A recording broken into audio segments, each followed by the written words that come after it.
would you say we got back on track this week, Doc? Let me ask you first. Yeah, I'd say we're back on track in a big way. And my whole point was, this is the episode that we needed last week. I'm just going to forget that happened and give them a pass because it's Crockett in '86. And let's keep moving because this thing had a lot going on here. I did not like the 80 minutes, though. Well, it's long, but get used to it because it's back, pal. God damn it. That shit felt like 2 weeks. I got used to that shit. Yeah. We all did. We all did. All right. Well, let's keep going, man. So here's the opener of the show with Tony Schiavone and David Crockett. Ladies and gentlemen, there is only one Starrcade. And Tony, there's only one American Dream, Dusty Rhodes. And we saw his interest there. You saw Tully on the side. It's a shame right now. The new World Television Champion is Tully Blanchard. However, David, during Starrcade, what an event it was. The Rock and Roll Express and the Andersons in the cage. What a battle that was. What a battle that was. The Rock and Roll Express still world tag team champions. Ric Flair still the world heavyweight champion. Hey, what about the arm of Ricky? The arm of Ricky Morton. I mean, exactly talking right. about a battle, ladies and gentlemen. They went through it. Well, they knew once they got into a cage it would be a brutal match, yes. and it really was. It was a tremendous match, and the Rock and Roll Express hold on to the World Tag Team title. Now, the Bunkhouse Stampedes are underway during the month of December, and they have been very brutal so far. Yes, they have. And many more to go, potential to win a lot of money for a lot of athletes. Here today, all the top stars of the NWA, including Tully Blanchard, the World TV Champion, Ric Flair, the World Heavyweight Champion. Barry Windham is with us here today. The Road Warriors. The Road Warriors are here with us, the Rock and Roll Express and many others. And these two men right here, the United States Tag Team Champions, Ivan Koloff, Crusher Khrushchev, still holding onto their titles, even after Starrcade. You mentioned all these teams. Well, we're out to prove why we're the number one team, why we're the United States Tag Team Champions. Why don't some of these teams come and challenge it?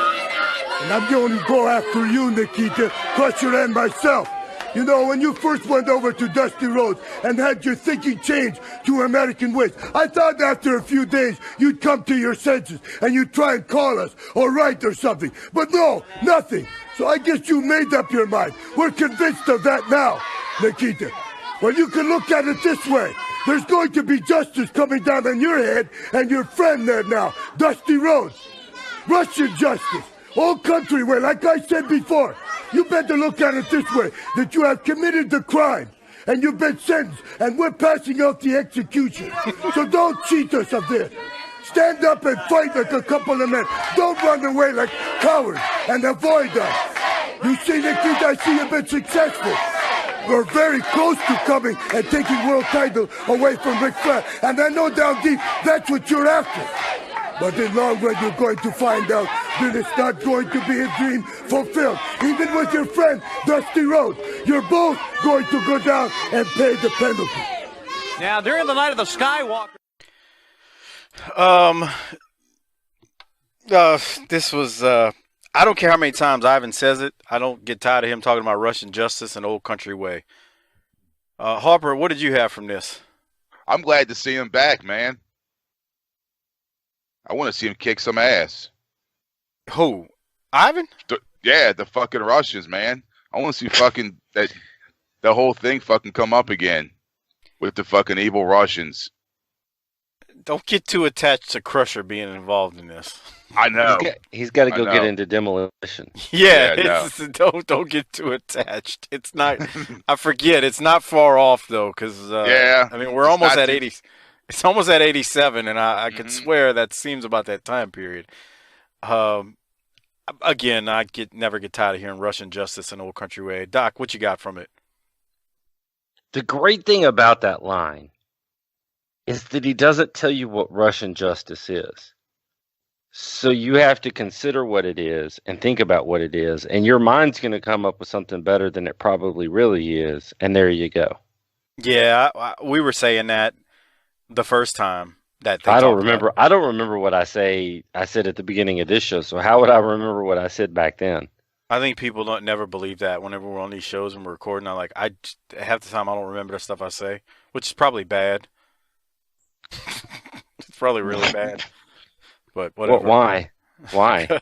Because I've had people say, "Hey, when you said such and such," I was like, I said that? You're talking about that time that you got happy that Enzo Amore was raping bitches, right? What? I just don't remember what I say. I really don't. Oh. Yeah. I don't remember what I say. But anyway, we'll keep going. Next match. Well, first, and I stopped the audio right there, but Shivani and Crockett teased someone who will be here in Cornette's place since Cornette got injured. So there was that. Well, and they also mentioned the name Barry Windham for the first time on Saturday night. I almost wish they wouldn't have said that. I'm glad you mentioned that because I feel like it would have been more impactful if Barry strolls out there and you're like, holy shit, he's back. Yeah. You know what I mean, Harper? I guess the American Express expressed out. I thought he came from Florida here. Yeah, I think he did. Oh, was it? Okay. Yeah. Yeah, I think that sounds about right. And also, I'm wondering if now the play up on Morton's arm makes the rock and roll promo from last week make more sense. When they were low key and talking about quote unquote injuries. Yeah, that does. Well, speaking of the rock and roll, I was going to take a vote on this. This is a pretty standard promo. I wanted to get you guys' thoughts on playing it. I mean, there's really nothing special here, but Doc, you vote first. Well, you said that I think what you told me was when we go back to the 80-minute long episodes, these marks will be lucky if we play anything. Is that what you said? Yeah. Nobody said anything of the sort. Doc. Oh. I don't remember you don't remember what you said. I do. Okay. You said that on February 28th. Okay, if you say so. All right. You don't remember, but I do. Here's Ricky and Robert. These men are still the World Tag Team Champions. Starcade, you took a tremendous beating. I don't know how you came out as champions, but you did, and you're still the champions. Now the Bunkhouse Stampede is on, and I know you're looking forward to that, even though you got a lot of injuries. That's right, Tony. First of all, I'd like to thank all the nice people that stood behind the Rock and Roll Express through thick and thin, because we told you, baby, that 202, that the Rock and Roll Express could beat any tag team in the world today. And that's just what happened with the Andersons. You see, boy, they're trying to wear us down my arm. But having injuries in professional wrestling today, Tony, is a part of anything. That's a part of wrestling. Going to the ring with injuries, knowing how to take care of yourself, baby. But the fact of the matter is that we still are the World Tag Team Champions. You see all these people out here? That's what we stride on, Tony. That's what we stride on. Look at all the smiles on these people's faces. That's what the Rock and Roll Express is all about. That's right, we are champions. The doctors told us, Rock and Roll, you had to take off for a couple of weeks. Right. But, brother, we can't do that, Tony. The bunkhouses are around. We have been in all the bunkhouse matches, baby, and we're right here, and Rock and Roll is here to stay, baby. Woo! All right. And we'll be back right after this.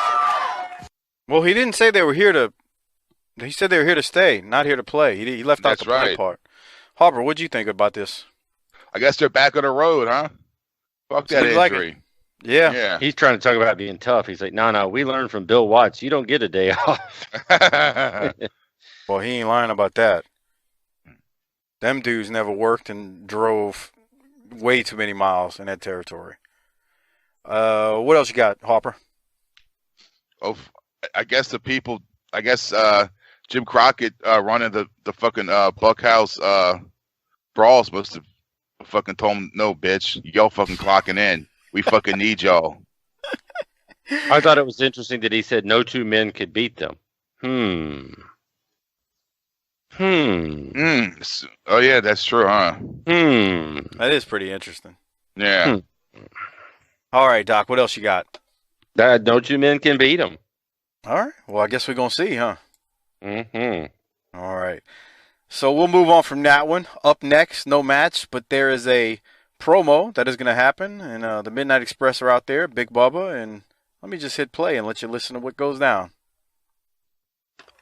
How do you explain all of this? Baby doll with the Midnight Express and Big Bubba. Well, there is no explanation because you see Jimmy Cornette laid up in a hospital bed. He's had knee surgery because of what the scaffold matches have done to him, because that is the most dangerous match in professional wrestling. And Road Warriors, tonight in Cleveland, it's all over for you, because when Midnight Express is under my care, baby doll, there's no...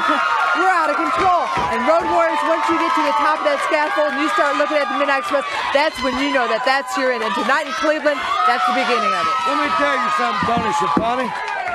And you too, you big goons, Road Warriors.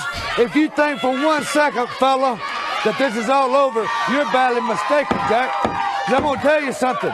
Tonight in Cleveland, Ohio, you're going down. You're going down, way down, fella, because I'm going to tell you exactly what's going to happen. You think just because you hurt one of the Midnight Express, it's all over. Everybody gets to laugh. Everybody gets to party. No, sir, baby. You are so very wrong, because I'm going to tell you what's going to happen tonight in Cleveland. When we get on top of that scaffold, brother, we're going to get your head.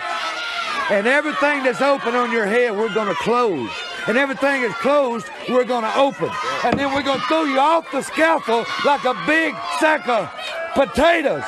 And let me tell you something, baby. If you think I'm mistaken, I'll show you tonight. Right, Bob? And if anybody thinks they're going to get after me, well, the baddest man in town is here. Bubba's going to take care of me, baby. Okay, Baby Doll, the Midnight Express, and Big Bubba all together. Let's go back to the ring. Doc, I got a lot to say, but I want to throw it to you first. What a great line about everything that's open on your head, we're going to close, and everything that's closed, we're going to open. That's a great line. How far we've come in just a few months with Baby Doll, with the Midnight Express.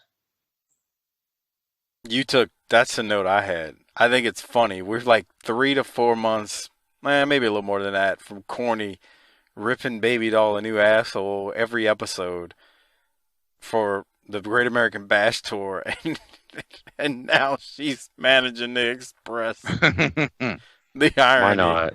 Right? Why not? It's great. I never thought about it back then, though. I was like, I don't know. What's there to think about? Right. Yeah. It's just wrestling, right? What's that shirt fucking Bobby's wearing? What the fuck was that? That's what I was trying to figure out, too. Was it like Pat Benatar or something? Oh, no, I had my head turned trying to figure it out. Me too. I was like, what does it say? Does it say touch me? I'm serious. I couldn't figure it out either. Touch me, Michael. No, it's okay. I'll pass on that. I don't want to touch you. Doc, anything else from the promo though? Dude, Condry's one country motherfucker. Yeah. He's like Fuller. Like, I imagine Dennis put down the beer. He had just topped off a pitcher in the back and was like, oh, shit, I got to go out there and cut the fucking promo now, brother. And he walked out there and did it. Not everybody just sits around and swills pitchers like Tommy Rich. You're the one who brought it up. What? About Robert Fuller. What? That he just puts down his beer and goes out there and does his work. Well, Maybe he's got a pot roast on. That's insightful commentary. I don't know what to tell you. Okay.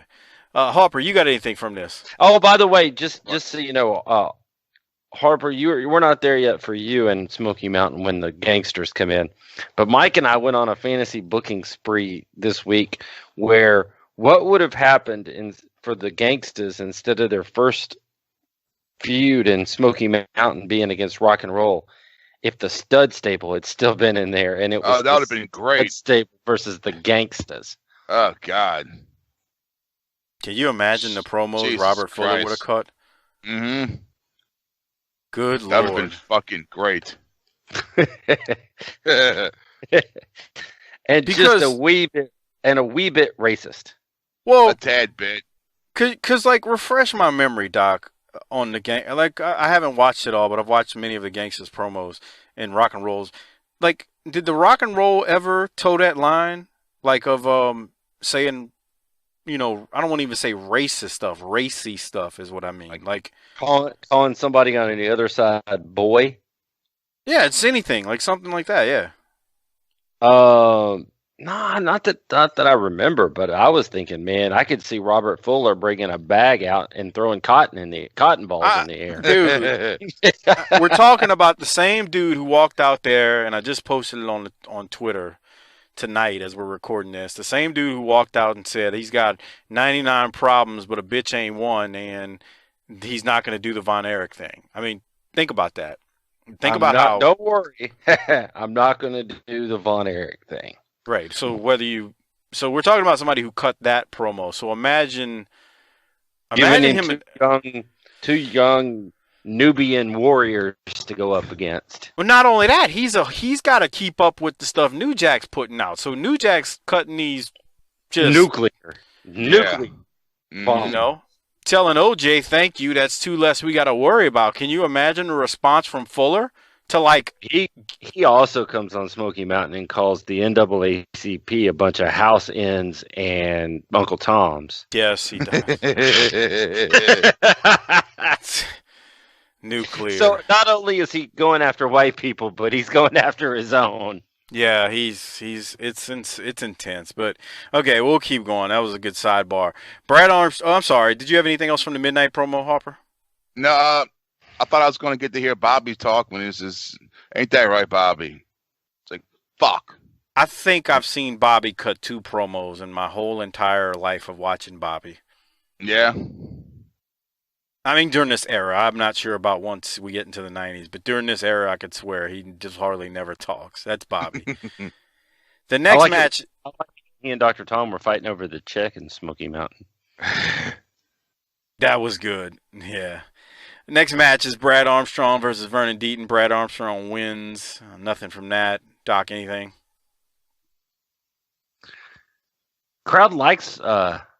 people like Brad Armstrong, man. They sure do. I was shocked at like how over he was here. No, I'm not. After last week, I mean, cut a nice promo. He's over. Harper, anything from you? Yeah, I mean, I'm used to seeing him. I mean, because my memories of him is for the most part is that like, you know, mid to late 90s WCW. Yep. I think a lot of people see him in that. I think a lot of people remember him from the 80s, but then because like the Monday Night Wars got so popular and so many people were tuning in to WCW, at a point you think of him as, oh, he's just this enhancement talent on like Nitro whenever he's got to put somebody over. On fucking Worldwide putting over, you know, the fucking Horsemen or something. Yep. In a tag match, but it's good to see him kind of, you know, at a higher level. I agree. I mean, he's over. Yeah, he is. You can see it. So they go from that to Manny Fernandez and Rude and Paul Jones, Rick Rude and Paul Jones, and yeah, I'm gonna play it. I think Manny's head looks like chopped beef. Jesus Christ! It fucking looks like the Grand Canyon. Yeah, let me play it and then we'll talk about it. Paul Jones and his men, the Raging Bull, Ravishing Rick Rude. You, Tony Schiavone, you come out here and you had the Blues Brothers out here is what it sounds like. Somebody out here singing whiny songs and crying about some injuries. You know, all my life, I've been an injured man, but every time it came to doing something, I got it done. And when double R's get together, the Protectors Agency, the Ultimate Twosome, or the Awesome Twosome, the #1 tag team in the world today. You're going to find out rock and roll. We don't sing no blues, baby. We come out singing heavy metal. And what it's all about is that metal you got around your waist. And we don't want to hear about nobody, injuries or nothing, daddy. You, sooner or later, are going to face the ultimate challenge of a lifetime. The Ravishing One and the Raging Bull. The double R's are coming to town. Are we not, Ravishing? That's right, Bull. You know, Ricky Morton was crying the blues, talking about his bad arm. But you see, the fact of the matter is, Ricky Morton, that's what separates the great athletes from just the good athletes. The ability to deal with pain. You have to deal with injuries. Ricky Morton, I think the problem with you and Robert Gibson isn't in any of your body parts. It's inside. You ain't got no guts. What about it, Paul? You know something? They've been babied by Jim Crockett Promotions, but let me tell you something, rock and roll. You say that you're not 100%, that you've been injured. Well, let me tell you something. If you're 100%, my men only have to be 50% to be equal. Now, that silver spoon sticking out of your mouth, this is a team right here that can run it down your throat. Now, you can run, you can hide, you can do anything you want, but you've got to face these men. The people want to see it because they want to see a champion that they don't have to worry about losing the belts every time they defend it. Fans, more of the top stars of the NWA. I say this the most sincere way. Rick Rude is a prick. Yeah. Just he rubs you like a prick. He's a typical fucking asshole. It's so awesome. And you've seen some dude working the door at some club or bar you tried to get into, and it's just he's that guy. Mm-hmm. Straight up asshole. All right, Harper, what'd you think of Manny's forehead?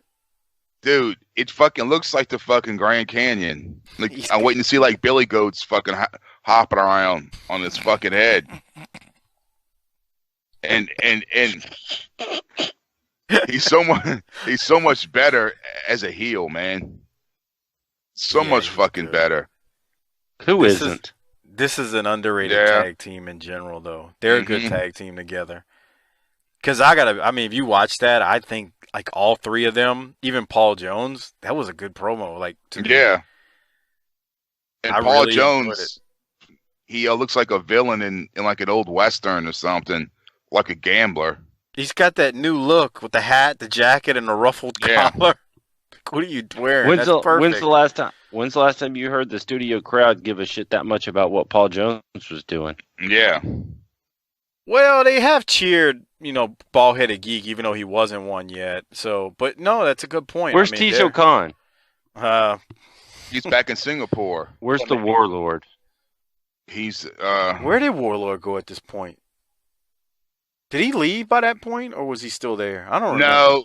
No, because he didn't go up till after. That's true. I remember Demolition was a face when him and a Barbarian showed up. One of the Army members out there will tell us. They'll tell us. All right, Doc, what you got from the promo? Because we got a good one coming up next. I like it when he said they're heavy metal. They're in it to win it, pal. I hear that. Well, next up are the Road Warriors, and I thought this was good. Here they are. We've all seen it, we've all heard that now Baby Doll walks around with the Midnight Express and Big Bubba talking about the scaffold. That's right, Tony's right. Tonight, Cleveland, Ohio, scaffold match. I saw Baby Doll out here. She's talking about herself and Jim Cornette. Well, there isn't very much difference between Baby Doll and Jim Cornette's femininity. They're kind of the same thing. Now tonight, Cleveland, Ohio, we're the guys that said what we were going to do, and we did it. Cornette got in our face, and we put him out of wrestling for a long while. Midnight Express, you two morons, you're next. And Baby Doll, if you don't have any chances, remember, we're the guys that don't care. You want to get involved in our scaffold, you climb up. Because either Hook or myself, I'll throw you right off, right, brother? That's right, Animal. Tony Schiavone. Do you know how every other tag team in professional wrestling rates himself? They go up against the Warriors because then they know whether they're men or boys. And matter of fact, they've all turned out to be boys because we're the only men in this sport. Now, high upon the scaffold, the Skywalkers, Animal, Hawk, and Precious Paul, way up 30 feet over the ring. You think we're going down? Not a chance. At the end of that match, it's going to be Hawk, Animal, Precious Paul waving to the crowd. It's going to be two more guys, the Midnight Express, grabbing their legs from the impact by hitting that mat. And speaking of legs, you tried to read your mind, and it didn't work. Well, it's not going to work. But I'll tell you what, when you plummet 30 feet, you feel that ring, and you feel your knees buckle. You're going to be right along in the bed in the hospital with Cornette, and your legs hanging up in the stinking air because you can't take it, and we can. Schiavone, I was listening to Baby Doll. All right, I'm sorry. I'm going to cut off Paul Ellering there. That's nice. I think we got. Guess we'll never have him on the show. Yeah, what a dick. I mean, he hasn't added anything to it. Y'all know I'm not lying. That's why Harper laughed. His daughter's going to be at the next Wildcat show. There you go. But is that the one y'all played a joke on? On Johnny? Yeah, Johnny. Like Johnny looks at her like the way I look at Jennifer Love Hewitt. Like a pork chop? Yeah. Can you translate that for people who don't know how you look at Jennifer Love Hewitt? Like a dream come true. Okay, there you go. Okay, so yeah. All right. Well, Yeah, that's good. Anyway, Doc, what'd you have from this promo? Who was it? Oh yeah, the Road Warriors. Sorry. God damn. Yeah, I don't remember what. Not only do I not remember what I say, I also don't remember what I hear. And the real problem doing this show is that I forget what I watch as well. I think that's a problem for all of us because we watch so much wrestling. I probably should have had my driver's license suspended. Man, I just, you know how you get to work and you get in a meeting and everybody in that meeting knows that what we're talking about is bullshit. Even the person who came up, everybody's, man, why are we still doing this? This is bullshit. And nobody puts it to bed. Nobody kills it. Nobody just says, let's just stop and walk away. That's what I feel like with this damn scaffold. Get rid of it. This is a bad idea. Your best mouthpiece in the business behind Ric Flair sitting at home rehabbing from a surgery. Let's don't do this anymore. No more scaffolds. Did you listen to Cornette last week and him talking about how they went around the yes with it all? They did it. Fuck that, bro. Fuck that. And then there was a point where the Faces of Fear were supposed to go up there against the Road Warriors. It's like, okay, great. Let's send a guy that weighs 280 because one of them has to come down to the ground. No, God. But yeah, and Hawk shaved off his goatee or his facial hair for this big day. You're so observant. Nothing gets by me. I just forget everything. Okay, all right. But I catch it the first time and then I forget that I caught it. Good. Do you see how that works? No, whatever. Okay. Hopper, what'd you have from this? Didn't you love when he says we're the only men in this sport? That shit was great. There was a couple things there. Yes. Yeah. That was good. Animal got me when he said corny and baby doll are basically the same when it comes to femininity. I was like, wow. When it comes to what? Femininity. Okay, good job. All right. I thought at first the Henny was kicking in. I'm not drinking Hennessy tonight. And contrary to popular belief, I haven't had a glass of Hennessy doing this show in probably 2 months, but whatever. You gotta piss in a cup for your parole officer in the morning. People actually will believe that. Then Hawk said, you know how people rate themselves? Other teams rate themselves by going up against us. So like we're the standard, motherfucker. That's great. That's some good shit. I think Ole and Arn might have something to say about that. I hear you, but that's a great line coming from them. Yeah, it's all right. All right. Because they're the only men in this sport. Oh, yeah. Yeah. There you go. So, anyway, that's all I had. We'll go to the next match. The next match, speaking of Ole and Arn is up. And Arn is going up against Alan Martin. Arn wins by hitting Martin with a spine buster, then the gourd buster. Doc, you get anything from that match? Man, it sure sounded like the crowd wanted Arn to break that guy's arm. Yeah, they always want that. If you listen to it, Harper's right. I've heard that a few times in the studio. Wrestling was great back when everybody rooted for the right people. Man, they were out there rooting for Arn. Well, it's not just that. You got to imagine. Do these people know who Alan Martin is? No. That guy who's about to get his arm broken. Right. But they see Arn every freaking Saturday on TV. So Arn's a dude they know. Yeah, they don't want Arn to win when he's going up against Magnum. Well, Magnum's not there now, but Dusty or someone else. But right now, they're going for Alan Martin. Okay, so here's a question. I mean, not Alan Martin, Arn. Let's throw this to the Army. Does anybody know how people got tickets for this? Oh, shit, I read it. You used to be able to write in and get them, I think, is the deal. It was getting tickets to a Dr. Phil show or something. But there's black people in the audience. What the hey? Oh, my God. You're just going to run people off. I got to edit that out. What's the timestamp on this?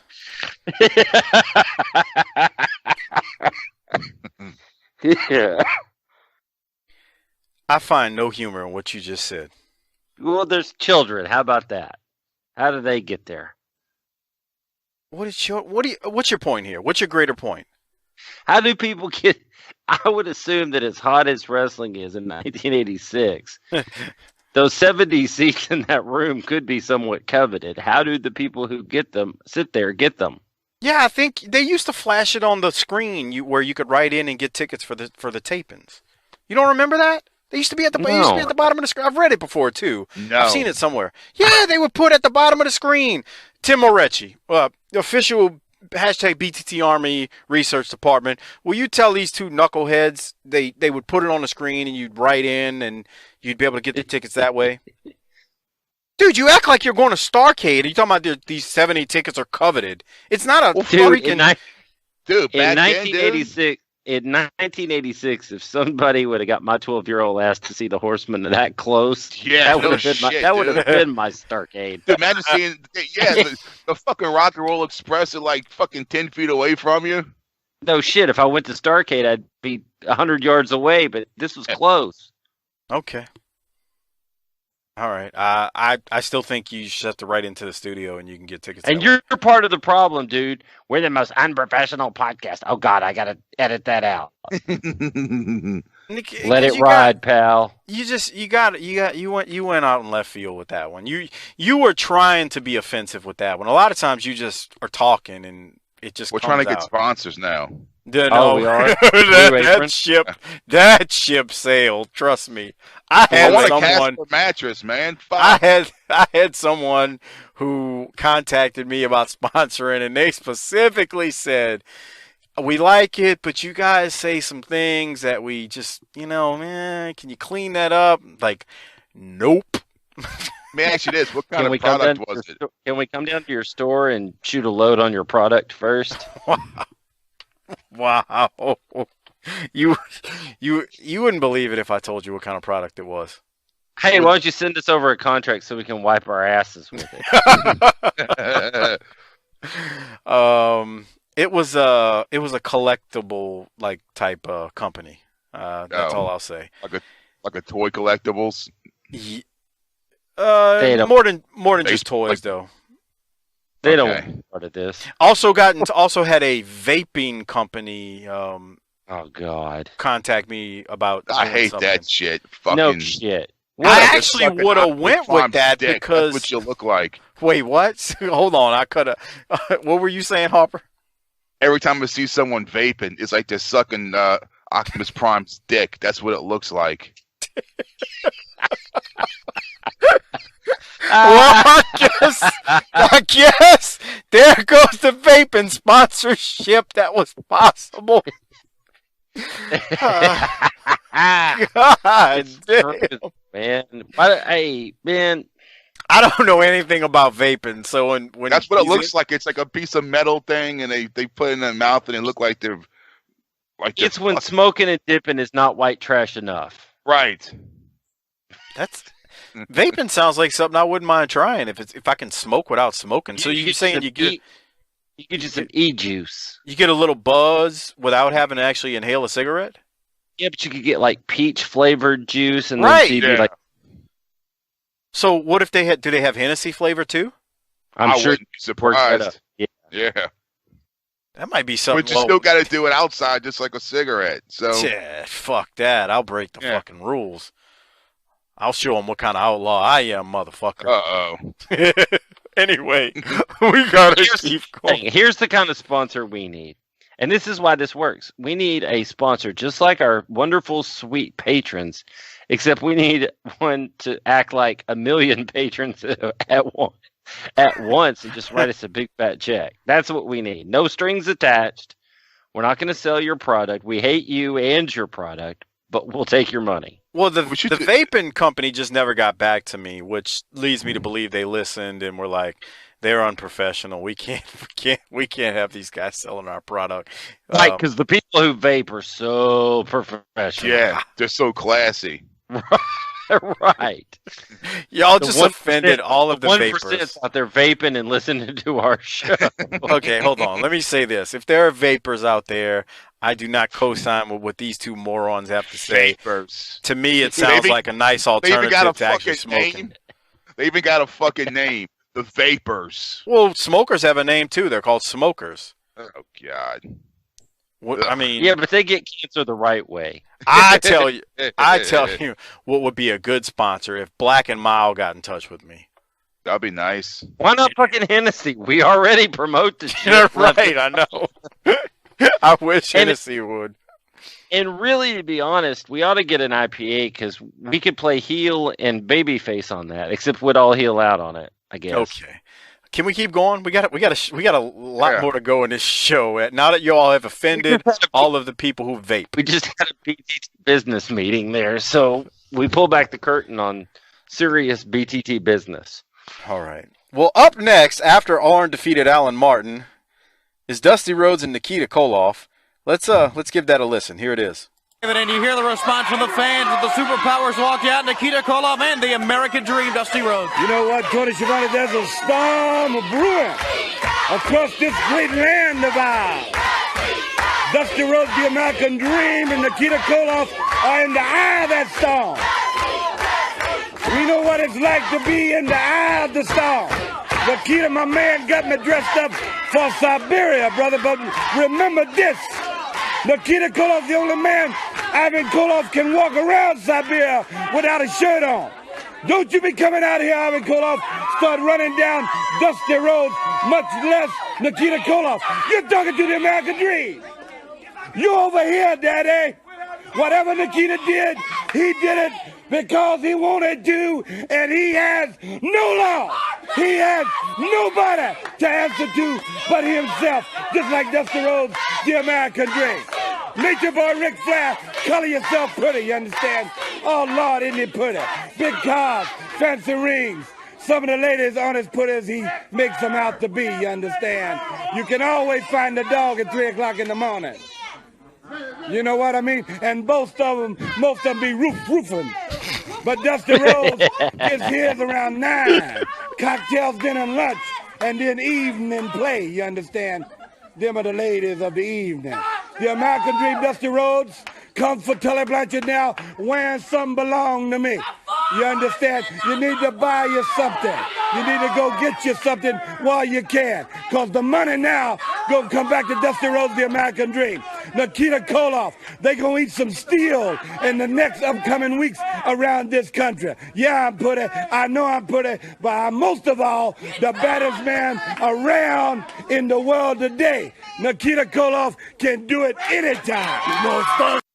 All right, I got to stop because I feel like we got to talk about what Dusty said, especially as he mentions he basically used code language for he bangs rats too at the end of the evening.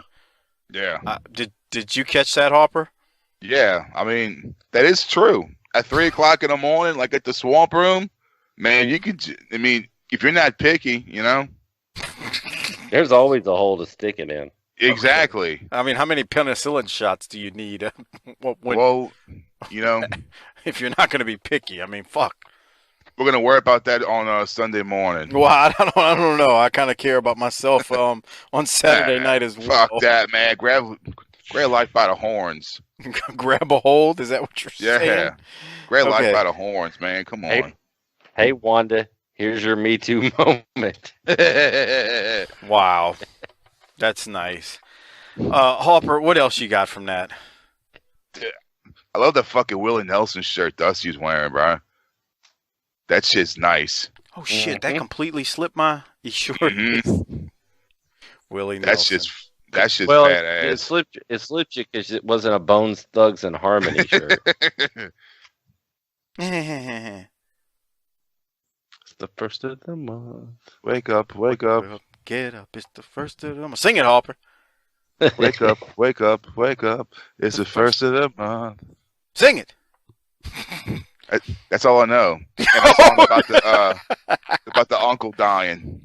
And like the ballad. Uncle Charles, Crossroads? y'all. Yeah. What about Thuggish Ruggish Bone? Oh, yeah, that one too. Damn, I forgot all those fucking songs. Yeah, that was some good stuff back then. Okay, Doc, what did you have from the promo? Man, he's talking about life right there. You could hear the woman talking about the horsemen are number one. I'm surprised he didn't just stop and dress her down because we've seen him do similar things in the past. Right. He told somebody, go your fat ass outside. Remember that episode where they bleeped it out?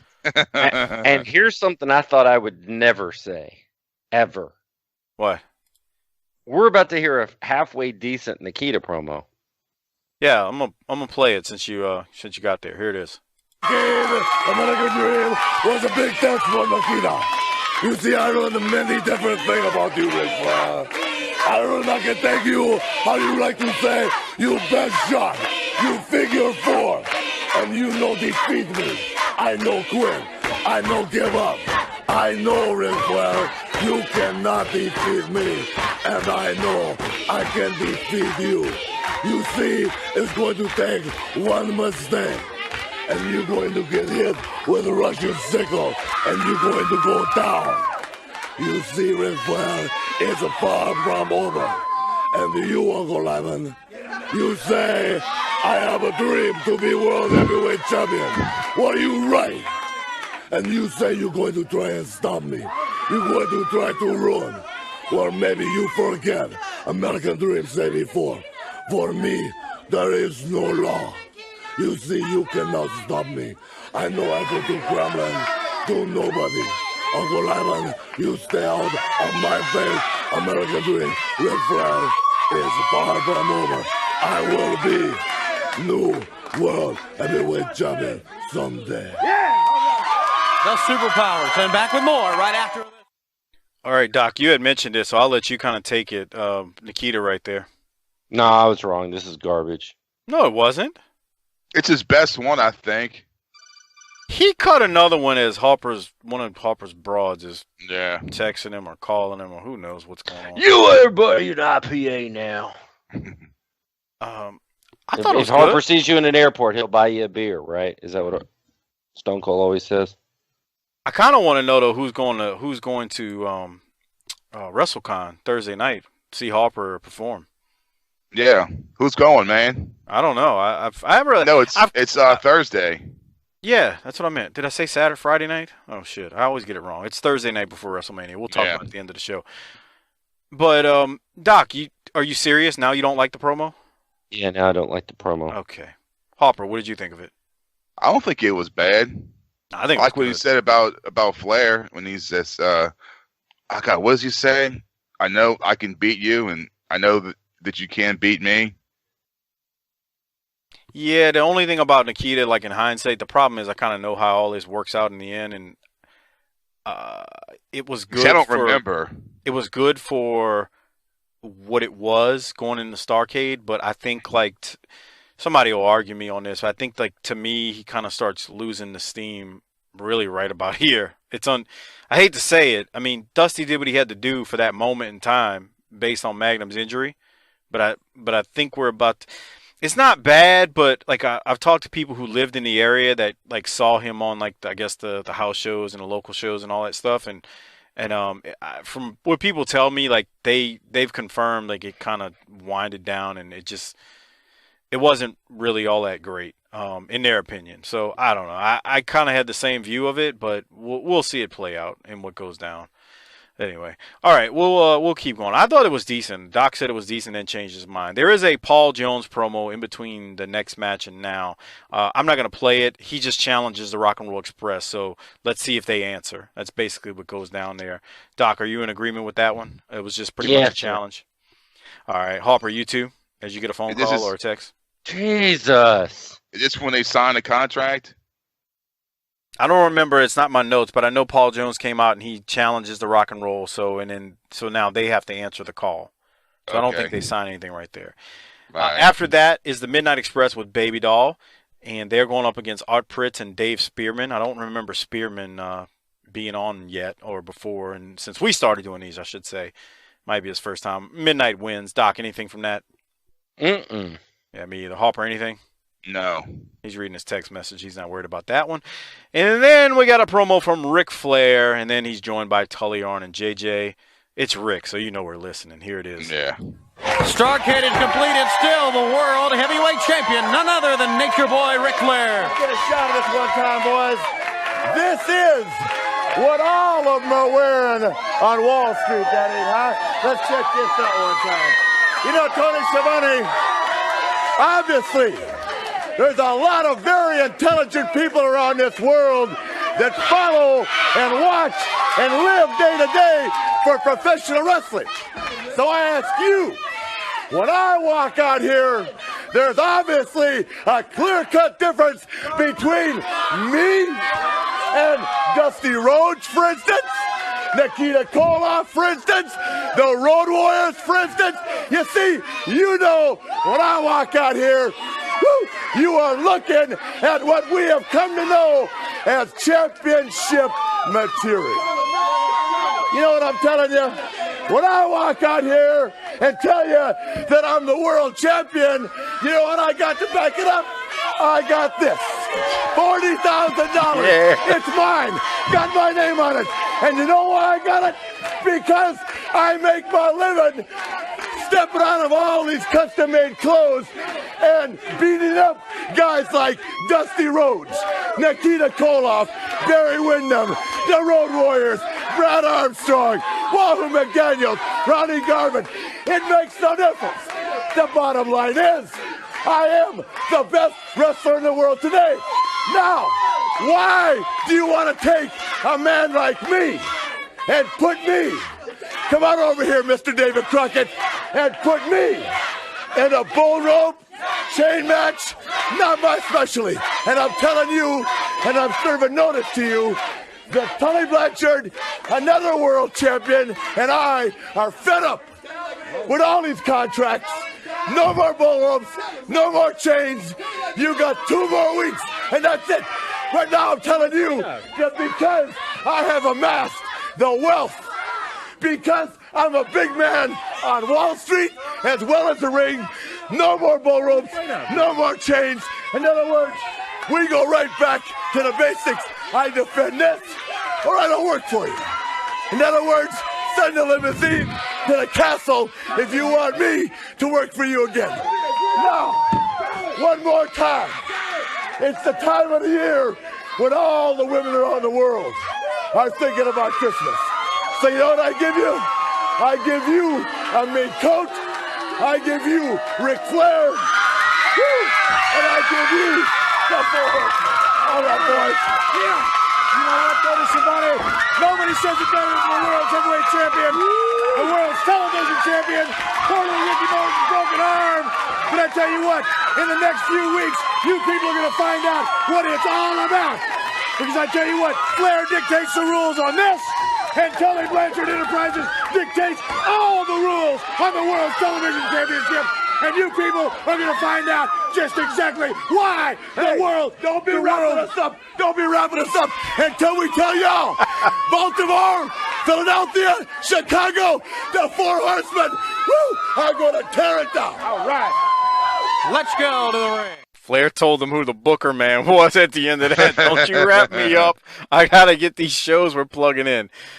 You ever watch a promo and really don't take notes, just kind of watch a guy, you know? Yeah, that shit was great, huh? Yeah. I got wrapped up in it, and I was like, he hit that line about, you know what makes me world champion? This thing right here. I popped the first time I saw that. Look, it's got my name on it right there. Yeah. Prove it otherwise. Here it is. Do you have anything else from it, Harper? It's like the Arn Anderson thing. What did he say that wasn't true? Oh, I can tell you. What did he say? That he's a big man down on Wall Street. Well, everybody knows Nationomics is a little suspect. I guess I guess you got a point there. You have a point. Anything else, Doc? Well, he's done with the horse shit, and who could blame him? I just don't know where that came from.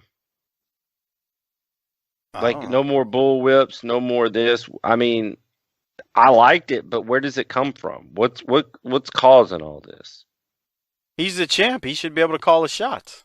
But who's put him in these matches? Yeah, he hasn't had a gimmick match, huh? Well, I mean, he's probably Starrcade. They had a bunch of not Starrcade. Great American Bash. He had to go through all he had multiple cage matches and things. That was in the summer. Okay. Yeah, we're around Christmas. Okay, here's the thing.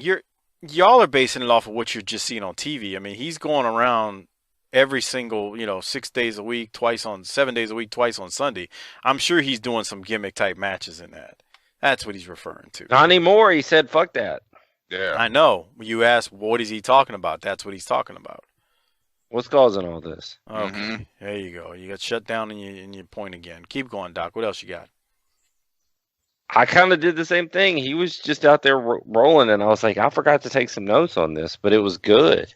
Yeah, that's what I did. That's exactly what I did. Well, after Rick and that great promo, Barry Windham comes out, and he's going up against Randy Barber. Barry wins with the Bulldog. Barry Windham is back. It's good to see him. He's going to cut a promo shortly. Doc, did you have anything from the match, or you want to wait till we get to his promo? Dude, he's huge. Yeah, he's fucking tall, huh? I don't know if I realized it as much as a kid. I knew he was a big man, but he's a tall man. Yeah, I met him, in person. Yeah, he's about 6'5", if not taller. Yes, very smooth too in that ring. Not that we saw a barn burner of a match here, but we will see more of him. And that's the good news. Barry is here. So I enjoyed the little quick match he has. Good to see him. But anything else, Harper, from this before we move along? All right. So remember, if you're listening to the show on YouTube, this is just one portion of the show. To listen to the show in its entirety, you can find us anywhere you get your podcast from, including Apple Podcasts, Stitcher, Podcast Addict, TuneIn Radio. Just search Booking the Territory. Subscribe however you get them, and we would appreciate it. Remember, we've got Jim Cornette on this week, so if you're listening on YouTube, the Jim Cornette episode is not tied to this one. There are bits and pieces of it out there on the page or on the channel, but the entire show in its entirety can be found on any of the platforms I mentioned. Just search Booking the Territory and hit subscribe. If you're on Apple Podcasts, make sure you give us a 5-star review. We would appreciate it. I believe we are still about 28 5-star reviews away from the Broad episode, or BTT Broads, Ask the BTT Broads episode bonus show that we're going to do at some point. Now we'll keep going. Harper, you were talking about the contract signing. So Jim Crockett comes out next. I'm not going to play it. We see this actual, we heard a contract get signed for the NWA World Tag Team titles that'll happen shortly in the show. So Harper, did you have anything from that?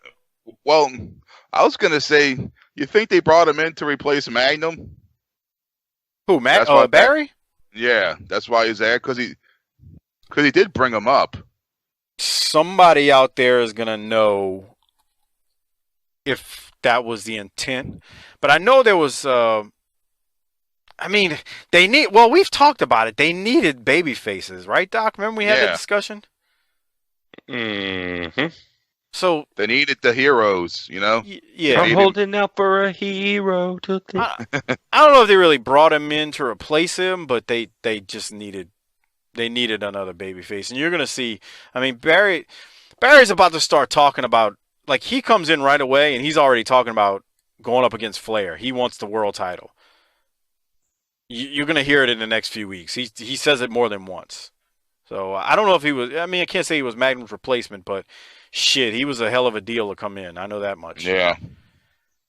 Okay, well, speaking of Barry, like I said, we hear the promo, or we hear the contract signing. We talk about that. Jim Crockett comes out with the Rock and Roll Express and Jones. They sign. NWA World Tag Title match is going to happen shortly, but for now, we're going to hear from Barry Windham, who's just back in NWA. Okay, fans, we're back with you on World Championship Wrestling. You heard it from Mr. Jim Crockett Jr. A match for the World Tag Team title. The Rock and Roll Express here today will defend against the Raging Bull and Ravishing Rick Rude with Paul Jones. We have about another hour to go in World Championship Wrestling. That match will be for television time remaining as soon as we get finished with another match that we'll go to in just a few seconds. But right now, you saw him just a few minutes ago in a great win, and good to have Barry Windham back with us here. I tell you, listen to them. They're so excited, more excited. I tell you, I have not seen people excited like this. I'm so excited about everything that's going on here. You got the Rock and Roll Express about to have a World Championship match right here. You got Ric Flair out here screaming, ranting and raving about, hey, I want that World Heavyweight Championship, and I want to wear it around my waist. Ric Flair, that's why I'm here. Now, something else. Terry Allen, Magnum TA, the best friend of mine in the whole world. He's fighting back. He's going to be stronger than he ever was before. Terry Allen, everybody out here loves you, and I love you. Dusty loves you. It's in our heart. We know you're going to be better. Now, I'm going to go back here and get with the Rock and Roll Express because they've got the biggest match ever coming up. I want to watch this. I'm going to sit down right over there. Okay, Barry Windham, good to have him back. We have another match. Let's go back to the ring. All right, Doc, what you think about that? Barry Windham's back. Man, Barry Windham's awesome. But I was sitting there thinking during this match, I was like, man, okay, so this is the answer to the Magnum TA problem. And then he cut that promo, and I was like, ooh, maybe not. Why do you say ooh? It's not bad, but Magnum had a ton of charisma and was ready to break out. And you want to just slot Barry Windham in there, but that promo, that isn't going to do it. That's not Magnum definitely, I think, had a lot more personality. Now, Barry Windham could run circles around Magnum TA in a wrestling ring, so let's don't get that twisted. Yeah. And I'm not saying that's Barry Windham's best work. I'm just saying that wasn't my favorite. I mean, it's not fucking Hard Times or Austin 316, but, I mean, it wasn't terrible. I was fine. I didn't say it was terrible. I didn't say that. Okay. Don't mince my words there, pal. All right. I thought it was fine. Harper, your thoughts? Yeah, Magnum definitely has more personality than him, but I think that's why they brought him in as a white meat baby face, good looking guy, big guy to fill in the void Magnum left. That dude is Southern wrestling at its finest. Mm-hmm. Now that I give you. That I will say. I don't care if he was in the up in the WWF at one. That Barry Windham will always be a Southern wrestling guy to me, and that's why he's back, and that's why he's here. And I thought this was fine. I looked at this as a nice, quick reintroduction of Barry, if you ask me. I mean, everyone knows who he is, but he's back, and we'll see where it goes. Now from there, they go to Ivan and Crusher versus the Malkies, and the Russians win when Ivan delivers a Russian sickle to one of the Malkies. Doc, you got anything from that match? No. All right. Hopper, you? Yeah, the Malkies. Everyone fucks these guys up, huh? They remind me of like the fucking the Wile E. Coyote from the fucking Roadrunner cartoon. Just dynamite blows up in his face and falling off the cliff, and he just gets right back up. Never thought I'd compare the Malkies to that, but I got to say, Harper, you sound like you have it figured out. It's definitely a fair comparison.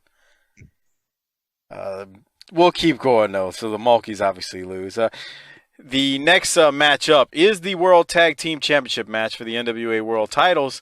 Rock and Roll Express versus Raging Bull and Ravishing Rick Rude with Paul Jones, obviously. Jim Crockett does remind us before the match begins that the Rock and Roll and Rude and Manny is for the NWA World Tag Team title. So they clearly state that.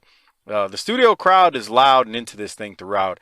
I'll kind of throw it to Doc. And I got a lot of notes, but I don't want to really go through all of them because I think we're all going to have pretty much the same thing, man. They work the arm on Ricky and they finally get the hot tag. And it was a good studio match. Doc, what did you have? And then Harper, I want to hear from you. How long did this thing go? 40 minutes? Something like that, about 45 minutes almost. It started almost at the 42-minute mark, and that sumbug didn't end until about an hour and 15 into it. So that's 33. That might be the longest studio match we've seen yet. Oh, absolutely, by far. Mm-hmm. Yeah, I'm thinking I think it is. The second one would have been about a year ago when we had Garvin and Flair right at Christmas time. We had another one. Well, last week went a long time with the Armstrongs, but we forgot about that because we have short-term memory loss. Yeah, that was a long one, but that one pales in comparison to this one. Oh, last week this was 10 a marathon. minutes shorter. This was on. But, give them credit. They worked the arm on Ricky.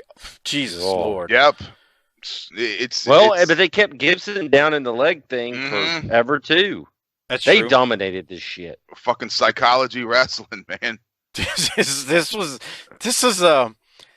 what did I tell you, Mike? I said this week, of all the things in 3 years of doing this podcast that we say you could not do in 2016, 17, or 18, this was the most that you couldn't do because you couldn't go out there for 33 minutes and work body parts like this on TV today. Yeah. I don't know, bro. And the crowd went with them on this shit, too. They didn't die. Harper, what were you about to say? I was going to say I don't know, but go ahead, Harper. What you got? Yeah, I mean, I'm not saying you couldn't do it, but you would have to have people that really knew what in the fuck they were doing. Well, that's a problem too. Yeah, to fucking pull this off. Well, you can't have a bunch of Spot Monkey fans out there wanting them to fucking flip and dive and do all kind of other shit. I think you would need that, and people who actually knew how to fucking sell. Yeah, that's a good point. So, Dolph Ziggler could be involved in this. But yeah, he could. Right. Yeah, Dolph could. But it was long, but I did enjoy it. Do we want to give away the finish or anything else before we do that, Doc or Harper? Well, the other thing is that I think David Crockett went and got a couple of bumps or a 16 ball for this one because he was on it, pal. He was open for the rock and roll and cheering them on. Hold on. Yeah. I got a timestamp. Let me play this one for you. Here it is. This is Crockett. But all right. All right, we're back for the World Tag Team title. The champions of Rock and Roll Express. And Manny Jockey flips him across. Ricky ducks under. Comes out, stop on it, block. Put it down for the pin. Oh, he got it. Armbar again. Still has to use the one arm. I'm sorry, that popped me. He's like, I got him. Hit the crossbody pop for the win. I know. Damn, he had an orgasm. Yeah. Wouldn't you think? He's definitely not impartial, huh? No. But David Crockett was really into it, and I love Crockett as much as we make fun of him with the there he goes, whips him in. There, look at him. Yeah, Crockett. That was Crockett. We haven't talked about that in a lot. All right, let's talk about the finish for a second. So the thing is, Gibson had the pin at one point, but Rude hits him with a clothesline. Manny then rolls up Gibson, pulls the tights because he's heel. That's what he should do. And the Raging Bull, Manny Fernandez, Rick Rude are the new NWA World Tag Team Champions. Doc, thoughts on the title change? Tell me another title we've seen change hands on this show. I don't think we've seen any, huh? No, we have the Mid-Atlantic title. The Mid-Atlantic. Lost okay. That one. So this is the biggest title change we've seen yet in doing this. It's a big deal. Well, see, that's a loaded question, though, when you say seen the title change hands on this show. Because remember, we've seen actually the Mid-Atlantic title change twice. And we also saw the television title change hands in the match with Dusty and Tully at one point. But they showed it from one of the arenas. I'm talking about in the studio. Yeah, I know. That's why I'm clarifying, because somebody out there will send me a message and say, "No, they switched the such and such on," and I'm like, "You're saying in studio? This might only be the second or third one." I'm trying, and to clarify, since we started doing this at the end of '85. I'm sitting there watching, thinking, how lucky are these motherfuckers who didn't even pay to get in there? We don't know how they got in there. Right. Yeah, y'all offending people. They got like almost a 45-minute title match. Yeah. That was badass. Yeah. But the title changed hands. Yes. In front of fucking 70 fucking people. And they were on the back row is the fifth row, dude. Yeah. The rafters of the fifth row. Right. They're lucky. Anything else, Harper, from the match? Well, I like how they went over where it was heels and Robert could have it was basically a 4 or 5 count because he had him down there for about 2 seconds longer than a 3. So it looks like, hey, he definitely had the fucking win, but they fucked him over by a large margin. And the way they went over was fucking perfect with the heels, so they fucking keep their heat. Yeah. They also look real strong because they dominated the majority of the match. Right. I can't add anything to that. Y'all did pretty much how it ended. We're real good at our job across the board here. And so, that's what we do. All right. Any thoughts from the closing promo from them? Dude, how many different names does Manny Fernandez have for this tag team? He was like, "Are you serious?" Hold on, let me cue it up. Go ahead, Hopper. What were you saying? I was gonna say I'm gonna cue it up. They're the new R&R. Yeah. Let me. Yeah, play it. Yeah. Here it is. New World Tag Team Champions, and we saw what happened. We ought to take a look once again. Okay. Merry Christmas to both of you. Let's take a look at what happened once again. All right, go ahead, show it. Okay, let's show the videotape. Here's a part of what happened, David. There you see, good backdrop, Robert. He's in there. You got to remember about his leg. There you see Ricky over there. His arm's hurt. They've had him in there the whole time. It was numb. There was no doubt there was a game plan to work on the injuries. He was a whole lot more than numb. He was devastated. He was devastated. All right, now we watch that. Come in there illegally, right? But we won't argue about that right now. Okay, here it goes. Ricky Morton. All right, watch this. Watch this. He has him down for the pin. 1, 2, 3. All right, illegally. You run in there. You right, clothesline him. Oh, that's right. It's a figment of our imagination, isn't it? There you go. Crockett's mad, boy. Everybody's the only way you know how to win is no, baby. We just took it to him. R&R came to town. The Awesome Twosome are just around, baby. And you see it right here. Cornette bought us these belts and everything else that's going to go with it. Paul Jones, maybe something, Davy Crockett, and you can eat your heart out because R&R ain't around no more. This R&R don't stand for rock and roll. It stands for ravishing and raging.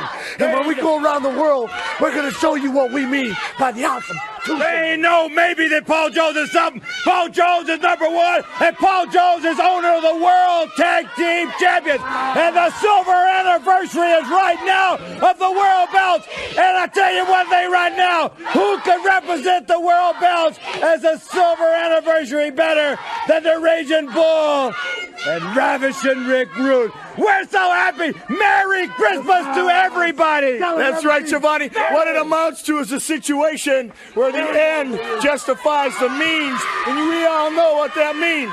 This was the end, baby, and no matter how we got them, we are the tag team champions of the world. You see, the rock and roll can strut and stroll, but the Awesome Twosome are much too gruesome. We are the heavyweight champions of the world. Come and get it. If you want it, you got to take it from us. Stand in line, baby, because when we come to town, you're going to know when R&R's around, and it ain't rock and roll. It's heavy metal, and this is all about it. So rock and roll, woo, sing the blues, because the Ultimate Twosome are back around the corner. We're going to whip you and everybody else. Ain't that right, Mr. Jones? That's right. You're looking at it. They don't want to stop. Agency of number one, Paul Jones, the world champions. And you people can rest ease now because you have champions. You don't have to worry about them losing them. And you have. Wait a minute. Let's go back. Let's go back and we want to show the fans how you guys cheated and won the belts. All right? Yeah, now watch this again. Okay, they start showing it again. I got a theory on this shit. Cut this shit off. I got a theory on this. I think they ended the match too early and left too much time and told them to keep going and kill time. Probably a little bit of that, but just in general, the show was running too short, and yeah, they're out there trying to ad lib to extend it to get them two hours of TV time. That's pretty, because even after that, even after they finished, which I stopped it, they had another minute to go of a promo. Yeah, and they still kind of shot the shit and kept it going. Shivani and Crockett are closing the show for another 2 minutes after that almost. So, yes, you're probably right on that one, Doc. Anything else you wanted to add, Doc? Nah, man, we got new champs. Yeah, I tell you, I look at Manny. Turn of event. I look at Manny through a different set of eyes as a heel. He's a lot better. I told y'all this is one of the underrated. You didn't say shit. I said this is one of the underrated tag teams. When they first got together, I said, watch, these guys are underrated. You're going to see. And they are a great. Who cares? You knew what happened. That'd be like me starting the show and going, I bet something bad happens to Magnum. Okay. Fuck you. I hope you overdose on some vape, you fucking prick. Oh, The one thing I got reminded was when fucking Rude had the old school Popeye tattoo. Was he in the Navy? Harper always notices that stuff. I don't know. Was he, Doc? Do you know? I don't know. Google it real quick, Doc. You're good at doing they that. had like the anchor, the old school tattoo. I was like, fuck, was he in the Navy? Doc's over at Googling if I know him. Yeah, I'm working on it. And I was like, and then I was thinking, dude, picture him as a young sailor in those fucking little port towns and throwing pencil neck geeks overboard. Yeah, and meet me on the starboard side so I can hang you off the side, prick. In fucking Korea and fucking Japan and shit. God. Going into the local town square and going to the bar just to beat people up. Oh, jeez. All right. Doc, I'm working on it. I got into a... That's fine. A wormhole here. I'm trying to get back out. Hold on. Do you want to give your rating as you're doing that, or? I'm going to say A. Yeah, definitely a fucking A. I got an A on it, too. World title, changed hands. NWA tag titles, world titles, Well, he graduated from Anoka Ramsey Community College with a degree in physical education. That's it? No military record. Not that I see. Okay. So, all right. Well, how many? Go. He got an associate's degree just like Menace did. No, no, I've got more than that. No, you don't. Stop lying. Doc, who gets your Rolex? Man, Nate's got a hell. Shut up. Nate's got a hell of a promo there. We forgot to take notes on it. It was so good. Yeah.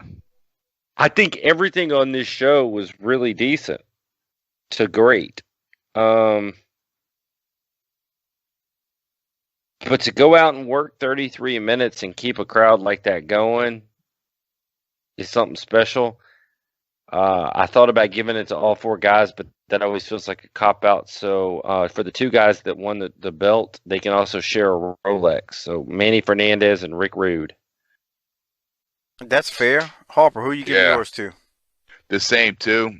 It's like Rick is, it's so easy to go with Rick, but we've fucking gone to Rick so many goddamn times. He could fill up both fucking arms with the fucking Rolexes. So, and legs.